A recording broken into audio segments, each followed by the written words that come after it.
2020ರಿಂದ ಈ ಮಶ್ರೂಮ್ ತರಬೇತಿಯನ್ನು ಪಡ್ಕೊಂಡು ಅವಾಗಿಂದಲೂ ಕೂಡ ಶುರು ಮಾಡಿದ್ವಿ. ಕೆಲವೊಂದು ಆತಂಕಗಳು ಅಂದರೆ ಬೆಳೆಯುವಾಗ ಅನುಭವಿಸ್ತಂಥ ತೊಂದರೆಗಳು ಏನೇನು ಇರ್ಬೋದು ಅಂತ ಹೇಳಿಬಿಟ್ಟು ಮತ್ತೆ ಈ ಕೆನರಾ ಬ್ಯಾಂಕ್ ಆಸಕ್ತಿ ಇನ್ಸ್ಟಿಟ್ಯೂಟಲ್ಲಿ ತರಬೇತಿ ಇದೆ ಈಗ 10 ದಿವಸ ಅಂತ ಅಂದಾಗ ನಾವು ಮತ್ತೆ ಅಗೇನು ಇಲ್ಲಿ 2022ರಲ್ಲಿ ಅಂದರೆ ಮಾಡ್ತಿರುವಂಥ ಸಂದರ್ಭದಲ್ಲಿ ಹಲವಾರು ತೊಂದರೆಗಳನ್ನು ಅನುಭವಿಸ್ತಾರೆ.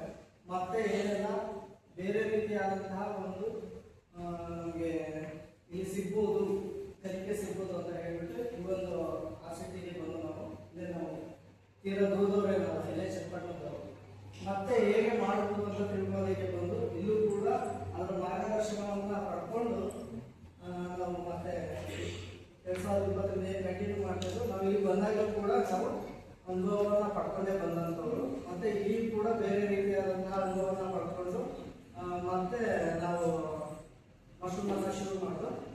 ಬಟ್ ಅದರಲ್ಲಿ ತೀರಾ ಸಕ್ಸಸ್ ಅನ್ನ ಕಂಡಿದ್ವಿ. ತುಂಬ ಚೆನ್ನಾಗಿ ಇವರೆಲ್ಲ ಮಾಡ್ತಾರೆ, ಅದಕ್ಕೆಲ್ಲ ಬಿಟ್ಟಿರ್ತಾರೆ, ಸೇಲ್ಸ್ ಪ್ರಾಬ್ಲಮ್ ಅಂತ ಹೇಳ್ತಾರೆ, ಪ್ರತಿಯೊಂದು ಸಮಸ್ಯೆಗಳನ್ನ ಹೇಳ್ತಾ ಹೋಗ್ತಾರೆ. ಹಾಗಾಗಿ ಈಗ ಆಲ್ರೆಡಿ ನೀವು ಮಶ್ರೂಮ್ ಕಲ್ಟಿವೇಶನ್ ಹೇಗೆ ಅಂತ ಹೇಳಿ ತಿಳ್ಕೊಂಡಿದ್ದೀರಲ್ವ? ತಿಳ್ಕೊಂಡಿದ್ದೀರಾ? ಯಾವ ಮೆಥಡ್ ತಿಳ್ಕೊಂಡಿದ್ದೀರಾ? ಮತ್ತೆ ಮೂರು ಮೆಥಡ್ಗಳನ್ನ ತಿಳ್ಕೊಂಡಿದ್ದೀರಾ. ಈ ಮೂರು ಮೆಥಡಲ್ಲಿ ಮತ್ತೆ ಇಲ್ಲಿ ನಮ್ಮ ಹಾಸನದ ಹವಾಮಾನಕ್ಕೆ ಯಾವ ಮಶ್ರೂಮ್ ಸೂಕ್ತವಾಗಿದೆ?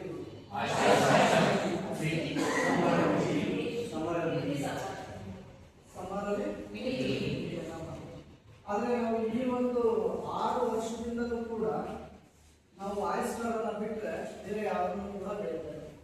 ಈ ಒಂದು ಇದರೊಳಗೆ ಅಂದ್ರೆ ಇದಕ್ಕೆ ಬೇಕಾಗಿರುವಂಥದ್ದು ವಾತಾವರಣ ಮಾತ್ರ.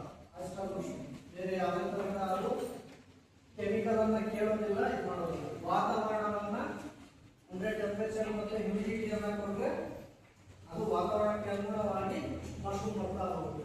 ಆದರೆ ಸಮ್ಮರ್ ಟೈಮಲ್ಲಿ ಅಂದ್ರೆ ಬೇಸಿಗೆಯ ಸಂದರ್ಭದಲ್ಲಿ ಮಾತ್ರ ಏನಕ್ಕೆ ಈ ಒಂದು ಟೈಮಿಂಗ್ಸ್ ಅಲ್ಲಿ ಚಳಿಗಾಲಾಗಿರ್ಬೋದು ಅಥವಾ ಮಳೆಗಾಲದಲ್ಲಾಗಿರ್ಬೋದು 25 ಡೇಸ್ 25 ದಿವಸಕ್ಕೆಲ್ಲ ಏನು ಮಶ್ರೂಮ್ ಬರ್ತಾ ಹೋಗುತ್ತೆ. ಆ ಮಶ್ರೂಮ್ ಬೇಸಿಗೆಯಲ್ಲಿ ಸ್ವಲ್ಪ ಲೇಟ್ ಆಗುತ್ತೆ, 40 ದಿವಸ ತಗೊಳ್ಬೋದು, ಇಲ್ಲ 50 ದಿವಸ ತಗೊಳ್ಬೋದು. ಆದರೆ ಮಶ್ರೂಮ್ ಬಂದೇ ಬರುತ್ತೆ. ನಾವು ಅದಕ್ಕೆ ಬೇಕಾಗಿರುವಂತಹ ಟೆಂಪರೇಚರ್ ಮತ್ತೆ ಹ್ಯೂಮಿಡಿಟಿಯನ್ನು ಕೊಡ್ತಾ ಹೋಗ್ಬೇಕು. ಕಡಿಮೆ ಮಾಡಿದ್ರೆ ಖಂಡಿತವಾಗ್ಲೂ ಕೂಡ ಈ ಮಶ್ರೂಮ್ ಬರುತ್ತೆ. ಸಪೋಸ್ ನೀವು ಹೇಳಿದ್ರಿ, ಯಾಕೆ ಹೇಳ್ತಾ ಇದ್ದೀನಿ ಅಂತಂದ್ರೆ ಈಗ ಹಾಸನಲ್ಲಿ ಗೊತ್ತಿರೋದು ಈಗ ಪ್ರೆಸೆಂಟ್ ಬೇರೆ ಎಲ್ಲ ಬರ್ತಾ ಇದೆ ಮಶ್ರೂಮ್, ಮಿಲ್ಕಿ ಮಶ್ರೂಮ್. ಅಲ್ಲಿ ಈಗ ಇಲ್ಲಿ ಗೊತ್ತಿರೋದು ಬಟರ್ ಮಶ್ರೂಮ್ ಮತ್ತೆ ಆಸ್ಟರ್ ಮಶ್ರೂಮ್ ಎರಡು ಗೊತ್ತಿದೆ ಚೆನ್ನಾಗಿ. ಬಟರ್ ಅಲ್ಲಿ ನೀವು ಈಗ ಬಟರ್ ಮಶ್ರೂಮ್ ಮಾಡೋಕ್ಕಾಗಲ್ಲ, ಯಾಕೆಂದ್ರೆ ಇನ್ವೆಸ್ಟ್ಮೆಂಟ್ ಇಸ್ ಆದ್ರೆ ನೀವು ಆಸ್ಟರ್ ಮಶ್ರೂಮ್ ಅನ್ನ ಕಡಿಮೆ ಇನ್ವೆಸ್ಟ್ಮೆಂಟ್ ಇಂದಲೂ ಕೂಡ ಶುರು ಮಾಡಬಹುದು, ಬೆಳೆಯಬಹುದು. ಆದ್ರೆ ಈ ಆಸ್ಟರ್ ಮಶ್ರೂಮ್ ಏನಿದೆ ಇದನ್ನ ನೀವು ಒಂದು ಅಂದ್ರೆ ಅಡ್ವರ್ಟೈಸ್ಮೆಂಟ್ ಈ ಮಶ್ರೂಮ್ ಬಗ್ಗೆ ತಿಳ್ಕೊಂಡಿರ್ತೀರ, ಅಡ್ವರ್ಟೈಸ್ಮೆಂಟ್ ಮಾಡಿರ್ತೀರ.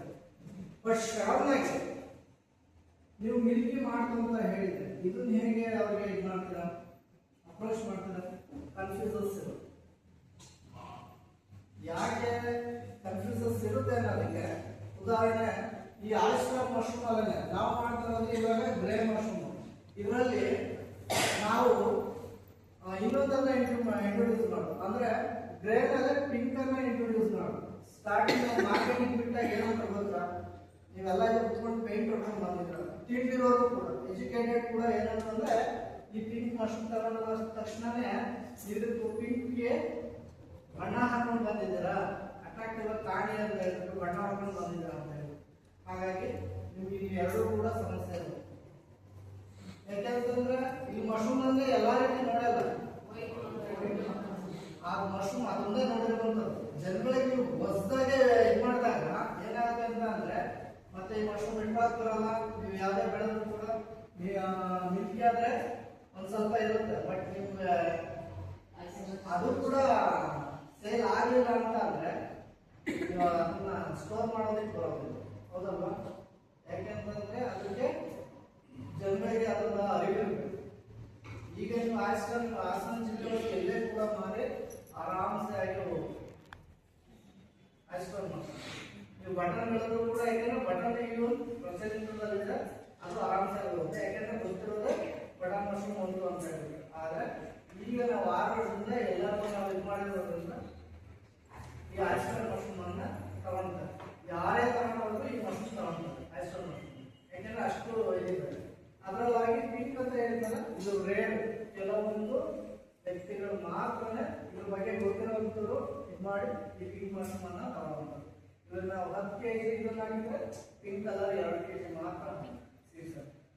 ಯಾಕೆ ಅದು ಮೂವಿಂಗ್ ಜಾಸ್ತಿ ಇದೆ, ಜನಗಳಿಗೆ ಇನ್ನೂ ಗೊತ್ತಿಲ್ಲ, ಪರಿಚಯ ಇಲ್ಲ ಅನ್ನೋದಕ್ಕಿಂತ ಅದಕ್ಕೆ ಅವ್ರು ತಿಳ್ಕೊಂಡಿರೋ ಭಾವನೆ ಬೇರೆ ಕಲರ್ ಹಾಗಾಗಿ ಇವತ್ತು ಇಂಡಿಯಾಗೆ ಇದೆ. ಆಮೇಲೆ ಮಶ್ರೂಮ್ ಅನ್ನ ಹೇಳಿದ್ರೆ ನಿಮ್ಗೆ ಆಲ್ರೆಡಿ ಎಕ್ಸ್ಪೀರಿಯನ್ಸ್ ಆಗಿದೆ ಅಂತ ಅಲ್ವಾ? ನಾಳೆ ಒಂದು ದಿವಸ ಅದರೊಳಗಾಗಿ ಇವಾಗ ಯಾಕೆಂತಂದ್ರೆ ಒಬ್ಬೊಬ್ರು ಒಂದೊಂದು ರೀತಿಯಲ್ಲಿ ಟೀಚ್ ಮಾಡಿರ್ತಾರೆ. ಈಗ ನಾನು ಏನ್ ತಿಳಿದಿರೋ ಹಾಗೆ ಹೇಗೆ ಅಂತ ಹೇಳಿದ್ರೆ ನಾವು 6 ವರ್ಷದಿಂದ ಏನ್ ಕಲ್ತಿದೀವೋ ಅದನ್ನೇ ಮಾಡ್ತಿದ್ವಿ, ಅದರಲ್ಲಿ ಸಕ್ಸೀಡ್ ಅನ್ನ ಕಂಡಿರುವಂತದ್ದು. ನಿಮಗೆ ಹುಲ್ಲನ್ನ ಬಾಯ್ಲ್ ಅಥವಾ ಎರಡು ಮಾಡ್ತಾರೆ, ಬೇರೆ ಯಾವ ರೀತಿಯಾಗಿ ಮಾಡ್ಬೋದು? Chemical process.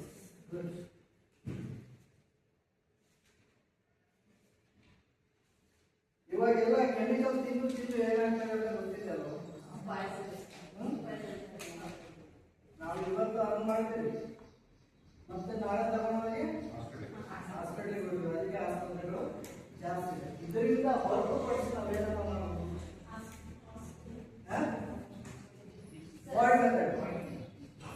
ಬಾಯ್ಲಿಂಗ್ ಮೆಥಡ್ ಮಾಡ್ಬೋದು, ಮತ್ತೆ ಸ್ಟೀಮಿಂಗ್ ಮೆಥಡ್ ಮಾಡ್ಬೋದು. ಈ ಎರಡೂ ಕೂಡ ಮಾಡ್ಬೇಕಾದ್ರೆ ಸ್ವಲ್ಪ ಹಳ್ಳಿ ಸೈಡ್ ಅಲ್ಲ ಈ ಸೌದೆ ಇದು ಸಿಗುತ್ತೆ, ಸಿಟಿನಲ್ಲಿ ಸ್ವಲ್ಪ ಸಿಗುತ್ತೆ ಅಲ್ವಾ? ಸಿಟಿನಲ್ಲಿ ಇರುವಂತ ಏನ್ ಮಾಡ್ಬೋದು?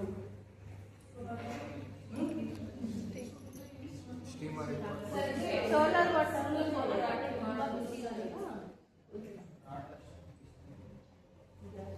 ನೀವು ಯೂಟ್ಯೂಬ್ಸ್ ಗಳನ್ನ ನೋಡಿದ್ರೆ ಅದರಲ್ಲಿ ನೋಡಿ ಡಾಕ್ಟರ್ ಕೃಷ್ಣಚಂದ್ರ ಅಂತ ಹೇಳ್ಬಿಟ್ಟು ಅವರು 150 rupees ಒಂದು ಸ್ಮಾಲ್ ಬಾಟಲ್ ಬಂತು, ವೇಸ್ಟ್ ಡಿಕಂಪೋಸರ್ ಅಂತ ಇದೆ. ಆ ಬಾಟಲ್ ಅನ್ನ ನೀವು ಮಾಮೂಲಿಯಾಗಿ 200 ಲೀಟರ್ ಡ್ರಮ್ಮಿಗೆ ಹಾಕಿ ಅದಕ್ಕೆ ಪೂರ್ತಿಯಾಗಿ 200 ಲೀಟರ್ ನೀರನ್ನು ತುಂಬಿಟ್ಟು 2 kg ಬೆಲ್ಲ ಹಾಕಿಬಿಟ್ಟು ಒಂದು 10 ದಿನಗಳ ಕಾಲ ಬಿಟ್ಬಿಟ್ಟು ಅದರಲ್ಲಿ ನೆಕ್ಸ್ಟ್ ಮಶ್ರೂಮ್ ಪ್ರೋಸೆಸ್ ಹೆಂಗ್ ಮಾಡೋದು ಅಂತ ಅಂದ್ರೆ ಅದರ ನಂತರ ಅದರಲ್ಲಿ 15 ಲೀಟರ್ ಡಿಕಂಪೋಸರ್ ಅನ್ನ ಎತ್ಕೊಬೇಕು, ಇನ್ನು 100 ಲೀಟರ್ ನೀರನ್ನ ವಾಟರ್ ಅನ್ನ ಬಳಸಬೇಕು. ಈ ನೀರನ್ನ ಬಳಸ್ಕೊಂಡು ನೀವು ಎರಡನ್ನು ಮಿಕ್ಸ್ ಮಾಡಿಬಿಟ್ಟು ಹುಲ್ಲು ಕಟ್ ಮಾಡಿರ್ತೀರ, ಆ ಹುಲ್ಲನ್ನ ಅದರೊಳಗಡೆ ಹಾಕಿ ಚೆನ್ನಾಗಿ ಮಿಕ್ಸ್ ಮಾಡಬೇಕು ನೆನೆಯೋ ರೀತಿಯಿಂದ. ಅದಾದ್ಮೇಲೆ ನೀವು ಅದ್ರ ಮೇಲ್ಗಡೆ 24 hours ಬಿಟ್ಟು ಅಂತ ಅಂದ್ರೆ ಹುಲ್ಲಲ್ಲಿರುವಂತ ದೃಷ್ಟಿ ಬೇರೆ ಮಾಡಬೇಕು. ಅದನ್ನ ಈ ಡಿಕಂಪೋಸರ್ ಮಾಡಿದ್ರು, ಅದರ ಹುಲ್ಲಲ್ಲಿರುವಂತದನ್ನ ಎಲ್ಲವನ್ನ ಕಿಲ್ ಮಾಡಿರುತ್ತೆ. 24 hours ಆದ್ಮೇಲೆ ನೀವು ಸೇಮ್ ಆಗಿ ಈ ಮಶ್ರೂಮ್ ಅಂದ್ರೆ ಈ ಹುಲ್ಲನ್ನ ಸ್ವಲ್ಪ ಬಿಸಿಲಿನಲ್ಲಿ ತೇವಾಂಶ ಹೋಗಿದ್ರೆ ಎಷ್ಟಿರ್ಬೇಕಂತ ಹೇಳ್ತಾರೆ, ಆ ತೇವಾಂಶಕ್ಕೆ ನೀವು ಈ ಹುಲ್ಲನ್ನ ರೆಡಿ ಮಾಡ್ತೀವಿ. ಇದು ನಾವು ಪ್ರಯೋಗಾತ್ಮಕವಾಗಿ ಮುಂಚೆ ಬಂದದನ್ನ 20 ರೂಪಾಯಿ ಡಿಕಂಪೋಸರ್ ಎಲ್ಲ ಬಳಸಿದ್ವಿ, ಅದು ಫೇಲ್ ಆಗಿದೆ. ಬಟ್ ಅವರು ಕಿಶನ್ ಚಂದ್ರ ಅವರೇ ವಿಡಿಯೋಸ್ಗಳಿದ್ದಾರೆ, ಅವ್ರನ್ನೇ ಬಳಸಿದಾಗ ಅದು ನಮ್ಗೀಗ ಸಕ್ಸಸ್ ರೇಟ್ ಇದೆ, ತುಂಬಾ ಚೆನ್ನಾಗಿದೆ. ಹಾಗಾಗಿ ನಾವಿವಾಗ ಆ ಒಂದು ಡಿಕಂಪೋಸರ್ ಅನ್ನ ತರಿಸ್ಕೊಂಡು ಮಾಡ್ತಾ ಇದ್ದೀವಿ. ಯಾವಾಗ ಎನಿ ಟೈಮ್ ಅಂದ್ರೆ ಮಳೆಗಾಲ ಮತ್ತೆ ಚಳಿಗಾಲ ಇದ್ರೆ ನಡೆಯುತ್ತೆ. ಮಳೆಗಾಲದಲ್ಲಿ ಫುಲ್ ಹೇಗೆ ಒಣಗಿಸ್ತೀರಾ? ಬಾಯ್ಲ್ಡ್ ಮೆಥಡ್ ಆಗಿರ್ಬೋದು, ಸ್ಟೀಮ್ ಮೆಥಡ್ ಆಗಿರ್ಬೋದು.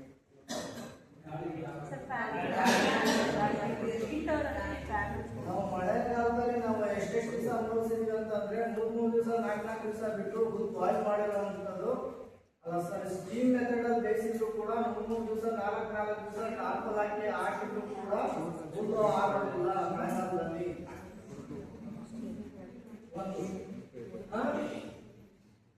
ಹಾಗಾಗಿ ಅದು ಕೂಡ ಕಷ್ಟ. ಯಾವುದೇ ಇದ್ರಲ್ಲಿ ಮಾಡಿದ್ರು. ಬಟ್ ಒಣಗಿಸೋದು ಹೇಗೆ? ಒಂದು ಅಂದ್ರೆ ಇಲ್ಲಿ ಹಾಸನ ಒಳಗಡೆನೆ ಯಾರು ಕೂಡ ಮಾಡ್ತಲ್ಲ. ಬಟ್ ಅದಕ್ಕೆ ಡ್ರೈಯರ್ ಮಿಷಿನ್ ಬರುತ್ತೆ. ಆ ಡ್ರೈಯರ್ ಮಿಷಿನ್ಸ್ ಅನ್ನ ತಗೊಬಹುದು. ನಿಮ್ಗೆ ಅಪ್ ಟು ಅದು ಒಂದು 10 kgs ದುಡ್ಡಿಗೆ 22,000 27,000 ಇದೆ. ಚಿಕ್ಕದು ಡ್ರೈಯರ್, ಅದರೊಳಗಡೆ ಹುಲ್ಲು ಹಾಕಿದ್ರೆ ನಿಮ್ಗೆ 8 ಫೀಟ್ ಕೊಡುತ್ತೆ. ಆದ್ರೆ ಅದೇ ಇದನ್ನ ನಾವು ವಾಷಿಂಗ್ ಮಿಷಿನ್ ಅಲ್ಲಿ ಮಾಡ್ತೀವಿ.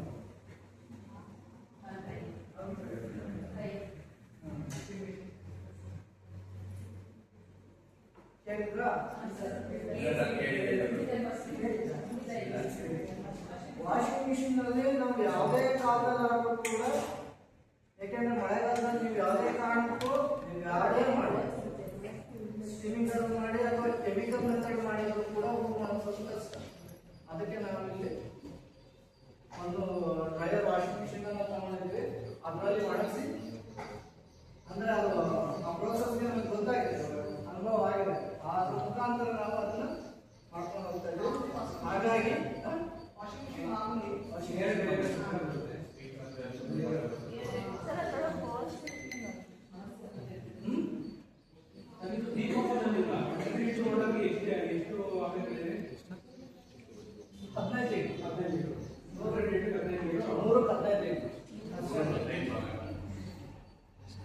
ಒಂದು ಡ್ರಮ್ಮಿಗೆ ಅಷ್ಟೇ ಆಗೋದು. ನೀವು ಅದು ಕರೆಕ್ಟಾಗಿ ಹುಲ್ಲು ಮಾಡ್ಕೊಂಡ್ರೆ ಇದಕ್ಕೆ 3 kg ಸೀಡ್ಸ್ ಅನ್ನ ಆರಾಮ್ಸೆ ಆಗಿ ಮಾಡ್ಬೋದು. ಒಂದು ಡ್ರಮ್ಮಿಗೆ ಇದು ಈ ಮೆಥಡ್ ಅಲ್ಲಿ ನಾವು ಮಾಡ್ತಾ ಇರೋದು. ಯಾಕೆ ಕೆಮಿಕಲ್ ಮೆಥಡ್ ಬೇಡ ಅನ್ನೋದಕ್ಕೋಸ್ಕರವಾಗಿ ಹೇಳಿದ್ದಲ್ಲ. ಇವಾಗೆಲ್ಲ ನೀವು ತಿಂತಿರೋದೇ ಕೆಮಿಕಲ್ ಮೆಥಡ್. ಅದ್ರಲ್ಲಿ ಹೊರತುಪಡಿಸಿ ಇದನ್ನ ಬಿಟ್ಟಾಗ್ಬಿಡಿ, ಇದ್ರಲ್ಲೇ ಮಾಡಿ. ಹಳ್ಳಿ ಕಡೆಯಿಂದ ಬಂದಿದ್ರೆ ಏನು ಅಲ್ಲಿ ತೊಂದರೆ ಇರುತ್ತೆ, ನೀವು ಮಾಡ್ಬೋದು. ಬಾಯ್ಲಿಂಗ್ ಆರು ಮಾಡಿ, ಸ್ಟೀಮಲ್ಲಿ ಆರು ಮಾಡಿ. ಬಾಯ್ಲಿಂಗ್ ಸ್ಟೀಮ್ ಒಳ್ಳೇದು.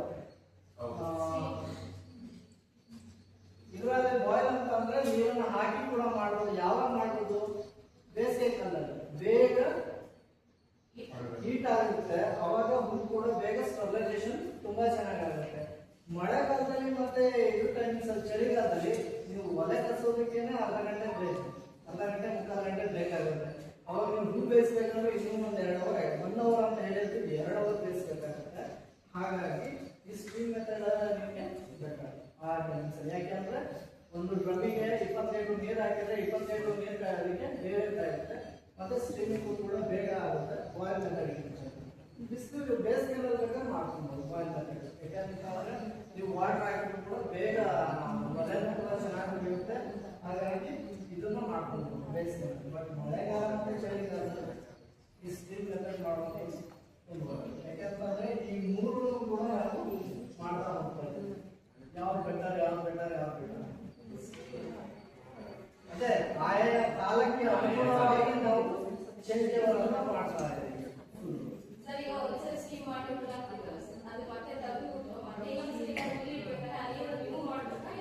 ಖಂಡಿತವಾಗ್ಲೂ ಮಾಡಬೇಕು. ಯಾಕೆ ಅಂತಂದ್ರೆ ನಿಮ್ಗೇನೆ ಗೊತ್ತಾಗುತ್ತೆ, ಆ ನೀರು ಕಡಿಮೆ ಇರುತ್ತಲ್ಲ, ನೀವು ಹಾಕಿರುವಂತದ್ದು ಯಾವ ನೀರು ಹಾಕಿರ್ತೀರಾ? ಫ್ರೆಶ್ ನೀರನ್ನ 20 ಲೀಟರ್ ನೀರನ್ನ ಹಾಕಿರ್ತೀರಾ. ಆ ನೀರನ್ನ ನೀವು ಅದು ತೆಗಿತೀರಲ್ಲ, ಆ ಸ್ಟೀಮ್ ಮೆಥಡ್ ತೆಗೆದಾಗ ಕೂಡ ಅದರ ಇರುವಂತ ಇದು ಎಲ್ಲ ಕರಗಿ ಕಿಡ್ನಿ ಎಲ್ಲ ಕೆಳಗೆ ಬಿದ್ದು ಮತ್ತೆ ಹಾಗೆ ಅದು ಡಿಕಾಕ್ಷನ್ ಇರುತ್ತಲ್ಲ, ಆ ರೀತಿಯಾಗಿ ಆಗಿದೆ. ಹಾಗಾಗಿ ಈ ರೀತಿಯಾಗಿ ನೀವು ಬೆಳೆಯುವಂಥದ್ದು. ಯಾಕೆಂತಂದ್ರೆ ನೀವು ಕೂಡ ಉಪಯೋಗಿಸ್ತೀರಾ, ನಿಮ್ಮ ಆರೋಗ್ಯನೂ ಚೆನ್ನಾಗಿರ್ಬೇಕು, ಅಥವಾ ನಿಮ್ಮ ತಂದೆ ತಾಯಿಗಳಾಗಿರ್ಬೋದು, ಅಥವಾ ನಿಮ್ಮ ಮಕ್ಕಳಾಗಿರ್ಬೋದು. ಮತ್ತೆ ಇನ್ನೊಂದು ಕೊಡುಗೆ ಏನಪ್ಪಾ ಅಂತಂದ್ರೆ, ಸಮಾಜಕ್ಕೆ ನಾವೇನಾರ ಕೊಡ್ತಾ ಇದೀವಿ ಅಂತಂದ್ರೆ ಒಂದು ಒಳ್ಳೆಯ ನಮ್ದು ಅದೇ ಒಂದು ಇದು, ನಾವು ತಿಂತೀವಿ, ಇನ್ನೊಂದನ್ನು ಚೆನ್ನಾಗಿರ್ತೀವಿ ಅನ್ನೋ ಒಂದು ಧ್ಯೇಯದಿಂದ ಏನ್ ಮಾಡ್ತೀವಿ, ಈ ಆಹಾರವನ್ನು ಒಂದು ಏನು ಯಾವುದೇ ಥರದ ಕೆಮಿಕಲ್ ಪ್ರೋಸೆಸ್ ಇರ್ತಾರೆ ಬೆಳಿತಾರೆ. ನೆಕ್ಸ್ಟ್ ಇದರಲ್ಲಿರುವಂಥ ಸಮಸ್ಯೆ ಇದು ತಿಳ್ಕೊಂಡಿಲ್ಲ ಅಂತ ಅನ್ಕೊಂತೀನಿ ಎಲ್ಲ.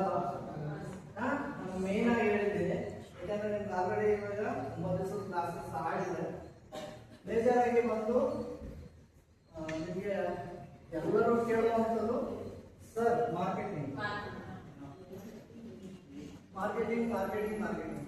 ನೀವು ಒಂದು 10 ರೂಪಾಯಿ ಒಂದು ಬೂಸ್ಟ್ ಪ್ಯಾಕೆಟ್ ತಗೊಂಡ್ಬರ್ತೀರ, ಅದು ನಿಮ್ಮ ಟಿವಿನಲ್ಲಿ ಅಡ್ವರ್ಟೈಸ್ಮೆಂಟ್ ಕೊಡ್ತಾರಲ್ಲ, ಎಷ್ಟು ಅಡ್ವರ್ಟೈಸ್ಮೆಂಟ್ ಕೊಡ್ತಾರೆ?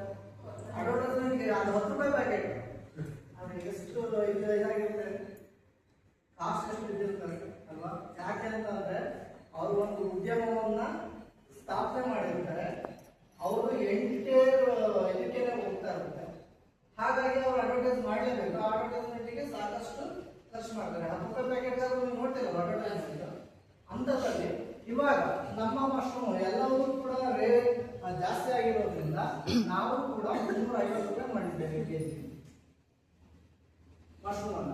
ಈ ಒಂದು ಮಶ್ರೂಮ್ ನಮ್ಗೀಗ ನಮ್ಗೆ ಅಡ್ವರ್ಟೈಸ್ಮೆಂಟ್ ಮುಖ್ಯ ಆಗಿಲ್ಲ, ಮುಂಚೆ ಆಗಿತ್ತು. ಇವಾಗ ನಮ್ಗೆ ಅದರ ಅವಶ್ಯಕತೆ ಇಲ್ಲ, ಯಾಕಂದ್ರೆ ಬಾಯಿಂದ ಬಾಯಿಗೆ ಹೋಗಿ ನಮ್ಗೆ ಎಷ್ಟು ಮಶ್ರೂಮ್ ತೊಗೊಬೇಕು ಅಷ್ಟು ಹೋಗ್ತಾರೆ ಆರಾಮ್ಸರಿ. ಬಟ್ ನೀವು ಮೊದಲಿಗೆ ಮಾಡಬೇಕಾಗಿರುವಂಥದ್ದು, ಇವೇನೇ ಆಗಿದ್ರು ಕೂಡ ಈ ಮಶ್ರೂಮ್ ಫೀಲ್ಡಿಗೆ ಬರ್ತೀನಿ ಅಂತ ಅಂದ್ರೆ ನಿಮ್ಮದೇ ಆದಂತಹ ಅಡ್ವರ್ಟೈಸ್ಮೆಂಟ್. ಯಾಕೆಂದ್ರೆ ಇದು ಮಶ್ರೂಮ್ ಅನ್ನೋದು ನನ್ನ ವಸ್ತು, ಇದು ಸೇಲ್ ಆಗ್ಬೇಕು ಅಂತಂದ್ರೆ ನಿಮ್ಮ ಎಫರ್ಟ್ ಮುಖ್ಯವಾಗಿರುತ್ತೆ, ಇನ್ನೊಬ್ರು ಮೇಲಲ್ಲ. ಇಲ್ಲಿ ತಪ್ಪದೇ ಇರೋದೇ ಅಲ್ಲಿ ಎಲ್ಲ ಬೆಳಿತೀರಾ, ಬೆಳೆದಾದ್ಮೇಲೆ ನೀವು ಸೇಲ್ ಮಾಡದೇ ಇರುವಂಥದ್ದು ನಿಮ್ದಿದಾಗಿರುತ್ತೆ. ನೀವು ಮಾಡಲ್ಲ. ನಾನು ಹೇಳಿದೆ ಇವಾಗ ನಾನು ಮುಂಚೆ 2020ಕ್ಕಿಂತ ಮುಂಚೆ ನಾನು ಕರಾಟೆ ಟೀಚರ್, ನನಗೂ ಇದನ್ನೇ ಸಿಕ್ತು.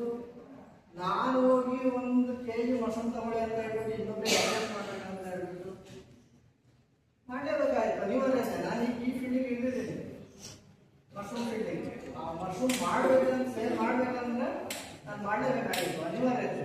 ಆ ಅನಿವಾರ್ಯತೆ ಮೇಲೆ ಮಾಡಿದ ಮೇಲೆನೆ ಈಗ ನಾವು ಎಷ್ಟು ಬೇಕೋ ಅಷ್ಟಕ್ಕೆ ಮಶ್ರೂಮ್ ಸೇಲ್ ಮಾಡ್ತಾ ಇದ್ದೀವಿ.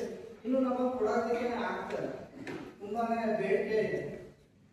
ನಾವೇನು ಎಲ್ಲ ಏರಿಯಾಗೂ ಕೊಡ್ತಾ ಇದ್ದೀವಿ ಅಂತಂದ್ರೆ ದಿವಸಕ್ಕೆ 10 kg ಹೇಳಿವಿ, 15 kg ಬಂದಿಲ್ಲ ಅಂದ್ರೆ ನಾವು ಅದನ್ನು ಸೇಲ್ ಮಾಡ್ತೀವಿ. ಬಟ್ ವಿಡಿಯೋ ಸಂಖ್ಯೆ ಏನಾಗಿದೆ, ಟ್ರೈನಿಂಗ್ ತಗೊಳ್ತಾ ಇದ್ದಾರೆ. ನಾವು ಎಷ್ಟೋ ವರ್ಷದಿಂದ ಬರ್ತಾ ಇದ್ದೀವಿ. ಈ ಸಂಸ್ಥೆ ನಮ್ಮನ್ನ ಒಂದು ಕ್ಲಾಸಿಗಾದ್ರೂ ಒಂದು ವಿಸಿಟ್ ಮಾಡಿಸಿರ್ತಾರೆ. ಯಾಕೆ ಬೆಳೀತಲ್ಲ ಸರ್? ಬೆಳೀತಾ ಇದೀವಿ, ಮಾರ್ಕೆಟಿಂಗ್ ಸಮಸ್ಯೆ. ನೀವು ಮಾಡಬೇಕು ಮಾರ್ಕೆಟಿಂಗ್, ಹೌದಲ್ವಾ? ನೀವು ಬೆಳೆದ್ಬಿಟ್ಟು ಮನೇಲಿ ಇಟ್ಕೊಂಡ್ರೆ ನೀವು ಬೆಳೆದಿದ್ದೀರಾ ಅಂತದ್ದು ಹಂಚನ್ ಗೊತ್ತಿರುತ್ತಾ? ಗೊತ್ತಿರಲ್ಲ. ನೀವು ಅದನ್ನು ವಿವರಿಸ್ಬೇಕು. ಮತ್ತೆ ಈ ಮಶ್ರೂಮ್ ಅಲ್ಲಿ ಇರುವಂತಹ ಗುಣಗಳು ಏನೇನಿದೆ ಅದನ್ನ ಹೇಳ್ಬೇಕು, ಅದಕ್ಕೆ ಅವ್ರು ಉಪಯೋಗಿಸ್ಬೇಕು. ಅವಾಗ ಅವ್ರನ್ನ ಅದನ್ನ ಅಕ್ಸೆಪ್ಟ್ ಮಾಡ್ಕೊಂತಾರೆ. ನೀವೇನು ಹೇಳಿಲ್ಲ ಅಂತ ಅಂದ್ರೆ ಮತ್ತೆ ನಾವು ಅದನ್ನೇ ಹೇಳೋದು. ಕೆಲವರೆಲ್ಲ ಹಾಗೆ ಹೀಗೆ ಅಂತ ಹೇಳ್ತಾರೆ. ಒಂದೇ ಬಾಕ್ಸ್, ಈಗ ಒಂದು 200 ಗ್ರಾಮ್ಸ್ 70 ರೂಪಾಯಿಗೆ ನಾವು ಕೊಡ್ತೀವಿ ಅಂತ ಅಂದ್ರೆ 70 ರೂಪಾಯಿ ಯಾಕೆ? 40 ರೂಪಾಯಿ ಕೊಡಿ, 40 ರೂಪಾಯಿ ಸಿಗುತ್ತೆ ಅಂತ ತಗೊಂಡ್ ಬನ್ನಿ. ನಾನು 1000 ರೂಪಾಯಿ ನಿಮ್ಮ ಜಾಗದಲ್ಲಿ ನಾನು ಕೊಡ್ತೀನಿ, ತಗೊಬನ್ನಿ ಅಂತ ಹೇಳ್ತೀವಿ, ಚಾಲೆಂಜ್ ಮಾಡ್ತೀವಿ. ಯಾಕೆ? ಹಾಸನಲ್ಲಿ ಎಲ್ಲೂ ಕೂಡ ನಾವು ಬೆಳೆಸಿರೋಂಥ ಮಶ್ರೂಮ್ ಸಿಗ್ತಾ ಇದೆ. ಅವಾಗ ಅವರು ಅದೇ ಪ್ರೈಸ್ ತಗೊಳ್ತಾರೆ, ಮಾತಾಡೋಕೆ ಹೋಗಲ್ಲ. ಹಾಗಾಗಿ ಮಾರ್ಜಿನ್ ಇಡುವಂತ ಪ್ರಮೇಯ ಇಲ್ಲ. ಮತ್ತೆ ಇದ್ರ ವಿಚಾರವಾಗಿ ಬರೋದಾದ್ರೆ ತರಕಾರಿ ಬೆಳೀತಾರೆ, ಗೊತ್ತಿದೆಯಲ್ಲ ನಿಮಗೆ? ದಲ್ಲಾಳಿಗಳು ಏನ್ ರೇಟನ್ನು ಹೇಳ್ತಾರೋ ಆ ರೇಟಿಗೆ ನೀವು ಏನೇ ಕಷ್ಟಪಟ್ಟು ಬೆಳೆದಿದ್ರು ಕೂಡ ಲಾಸ್ ಆಗಲಿ ಲಾಭ ಆಗಲಿ ಕೊಟ್ಬಿಟ್ಟು ಬರ್ಬೇಕು. ಆದ್ರೆ ಈ ಮಶ್ರೂಮ್ ಅನ್ನ ಬೆಳೆದ್ರೆ ನೀವೇ ಓನರು, ನೀವು ಎಷ್ಟು ಬೇಕಾದ್ರೂ ಕೊಡ್ತೀವಿ. ನೀವು ರೇಟನ್ನು ಫಿಕ್ಸ್ ಮಾಡ್ತೀವಿ. ಈಗ ನಾವು ಹೇಳಿದ್ರೆ ಇದನ್ನು ಫಿಕ್ಸ್ ಮಾಡಿರೋದು ಬೇರೆ ಯಾವ ದಲ್ಲಾಳಿಗಳು ಫಿಕ್ಸ್ ಮಾಡಿಲ್ಲ. ಆ ರೇಟನ್ನು ಫಿಕ್ಸ್ ಮಾಡಿರೋದು ನಾನು. ಬೇಕಿದ್ರೆ ತಗೊಂತಾರೆ. ಯಾಕೆ ಅಂತಂದ್ರೆ ಈ ಆಸ್ಟರ್ ಮಶ್ರೂಮ್ ಅನ್ನೋದ್ರಲ್ಲಿ ಎಷ್ಟು ಉಪಯೋಗ ಇದೆ ಅದು ಜನಗಳಿಗೆ ಗೊತ್ತಿದೆ. ಹಾಗಾಗಿ ಅದನ್ನು ಪರ್ಚೇಸ್ ಮಾಡ್ತೀವಿ, ಆಯ್ತಾ? ಹಾಗಾಗಿ ಈ ಮಶ್ರೂಮ್ ಬೆಳೆಯೋದ್ರಿಂದ ಇಷ್ಟು ಲಾಭಗಳಿದೆ. ನಮ್ಮ ಮೇಡಮ್ ಅವರು ಅದರಿಂದ ಏನೇನೆಲ್ಲ ಪ್ರಾಡಕ್ಟ್ಸ್ಗಳನ್ನು ಮಾಡ್ಬೋದು ಅಂತ ಹೇಳಿ ಇನ್ಫಾರ್ಮ್ ಮಾಡ್ತಾರೆ. Thank you. ಈ ಒಂದು ವೇದಿಕೆ ನನಗೆ ಇಷ್ಟು ಮಾತಾಡೋದಕ್ಕೆ ಅವಕಾಶ ಮಾಡಿಕೊಟ್ಟಿದೆ, ಅದಕ್ಕೆ ಅವರ ಸಂಸ್ಥೆಗೆ ಧನ್ಯವಾದವನ್ನು ಹೇಳ್ತಾ ಒಂದೆರಡು ಮಾತನ್ನು ಮುಗಿಸ್ತೇನೆ. ಆಮೇಲೆ ಇನ್ನೊಂದು ವಿಚಾರ ಇದೆ. ಏನಪ್ಪಾ ಅಂತ ಹೇಳಿದ್ರೆ ಇಲ್ಲಿ ಕೆಲವೊಂದು ಆಸಕ್ತಿ ಇರೋರು ಮಾತ್ರನೇ ಕೆಲವೊಬ್ರು ಬರ್ತಾರೆ, ಇದು ಮಾಡ್ತಾರೆ. ಮುಂಚೆ ಎಲ್ಲ ತುಂಬಾ ಜನಕ್ಕೆ ಇದೊಂದು ಸೂಕ್ಷ್ಮವಾದಂತಹ ಬೆಳೆ ಇದು ಮಾಡ್ತಾ ಇತ್ತು. ಫಾರಂ ವಿಸಿಟ್ ಮಾಡಿಸ್ತಾರೆ, ಆದ್ರೆ ನಮ್ಮ ಫಾರಂ ವಿಸಿಟ್ಗೆ ನಾವು ಒಬ್ಬರಿಗೆ 250 ರೂಪಾಯಿ ಚಾರ್ಜ್